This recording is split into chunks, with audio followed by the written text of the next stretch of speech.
El sol abrasador de Grecia caía sobre la llanura de Tesalia, una extensión infinita de polvo y tierra reseca. En el horizonte, como si el destino mismo hubiera decidido congregarse en aquel rincón del mundo, dos ejércitos se preparaban para un choque que marcaría el fin de una era. No era solo una batalla. No era solo una disputa entre dos generales. Aquella era la guerra que decidiría quién gobernaría Roma y, con ella, el mundo conocido. Durante siglos, la República había sido gobernada por un delicado equilibrio de fuerzas. El Senado, las familias patricias, las asambleas populares, los generales victoriosos que volvían de tierras lejanas con el oro de los vencidos. Pero todo había cambiado.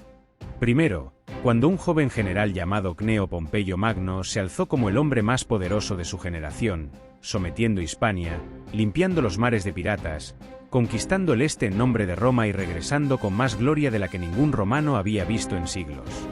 Luego, cuando otro hombre, aún más audaz, aún más ambicioso, se hizo con el destino de la República, Cayo Julio César. Ambos habían sido aliados, incluso amigos.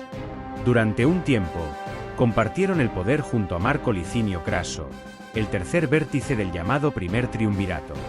Pero Roma no tenía espacio para tantas ambiciones. Craso murió en la desastrosa campaña de Partia, dejando a los otros dos como únicos contendientes por la hegemonía. Fue solo cuestión de tiempo antes de que la alianza se quebrara. El Senado, temeroso de César, ordenó su regreso a Roma sin sus legiones. Pero César no era un hombre que obedeciera órdenes cuando no le convenían. En el año 49 a.C., cruzó el Rubicón con su ejército, desafiando la autoridad del Senado y desatando la guerra civil. Pompeyo, aún creyéndose el hombre más poderoso de Roma, se retiró a Grecia para reunir a sus fuerzas. Allí, con el respaldo de la mayoría del Senado y de las provincias orientales, construyó un ejército inmenso. 45.000 legionarios, 7.000 jinetes, una caballería superior y la confianza de que su rival, por muy hábil que fuera, no podría derrotarle.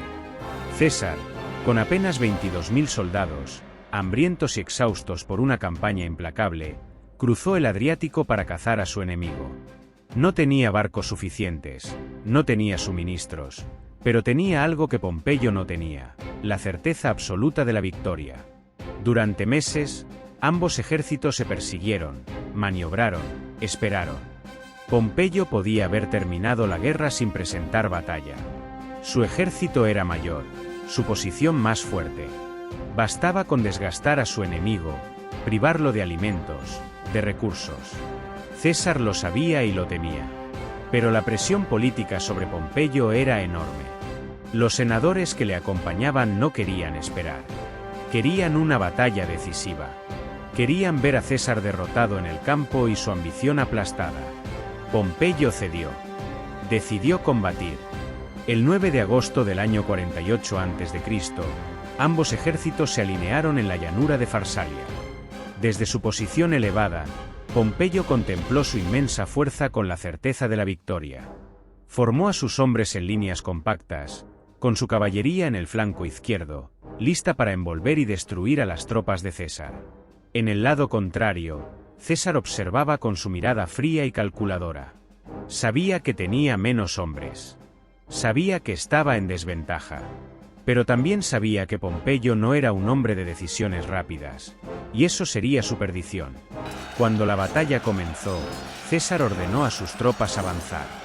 Sus legionarios, veteranos de la guerra en las Galias, se movieron con disciplina inquebrantable, pero en lugar de cargar con toda su fuerza, detuvieron su avance antes del choque. Una pausa repentina, calculada.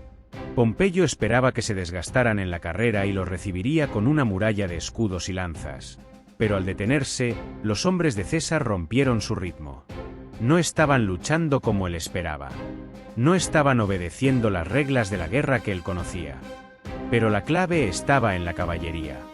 Pompeyo confiaba en que su enorme fuerza de jinetes, comandada por Tito Labieno, aplastaría el flanco izquierdo de César, rodearía su ejército y lo destruiría. Cuando la caballería pompeyana cargó, parecía el golpe decisivo. Pero entonces, César reveló su trampa. Había ocultado una cuarta línea de infantería, soldados veteranos de combate cuerpo a cuerpo, entrenados para resistir y contrarrestar cargas de caballería. Cuando los jinetes de Pompeyo se lanzaron al ataque, en lugar de ser sobrepasados, los soldados de César desenfundaron sus dagas cortas y atacaron a los caballos, cortándoles las patas, clavando sus armas en los vientres de los animales, derribando a sus jinetes en una confusión mortal. El caos se apoderó del flanco izquierdo pompeyano. La caballería, su mayor ventaja, estaba destruida en minutos. Desde su posición en la colina, Pompeyo miró la escena con horror. Aquello no debía estar pasando. Sus tropas eran más numerosas. Todo su plan dependía de ese ataque. Pero ahora, sin caballería, sin movilidad, sin la superioridad que esperaba, sus hombres comenzaron a ceder. Y César, oliendo la sangre, lanzó su golpe final. Sus legionarios avanzaron como una ola de acero. Luchaban con el frío instinto de la guerra, con la destreza de años de batallas en los bosques y ríos de la Galia. Empujaron, golpearon, destrozaron las líneas enemigas. El ejército de Pompeyo, sin refuerzos, sin liderazgo, comenzó a colapsar. Primero unos pocos soldados rompieron filas. Luego, más. Hasta que la retirada se convirtió en una estampida desesperada. Pompeyo ya no era un general. Ya no era un líder. Simplemente se dio la vuelta y abandonó el campo de batalla. Regresó a su campamento sin decir una palabra. Se sentó en su tienda y miró la nada. Cuando sus oficiales llegaron, preguntándole qué hacer, su respuesta fue corta, casi inaudible: «Id a donde queráis». Luego, se cambió la túnica, salió por la puerta trasera del campamento y huyó. En el campo de batalla, la masacre era total. César no tuvo piedad con los senadores que habían instigado la guerra. Miles fueron masacrados. Roma ahora tenía un solo dueño. Pompeyo huyó a Egipto, esperando encontrar refugio entre los gobernantes ptolemaicos. Pero su destino estaba sellado. A su llegada, fue traicionado, apuñalado en la orilla del mar y su cabeza fue enviada a César como tributo. Cuando César la vio, no sonrió, no celebró, lloró por su antiguo amigo y rival. La victoria en Farsalia marcó el final de la República. César era ahora el hombre más poderoso de Roma.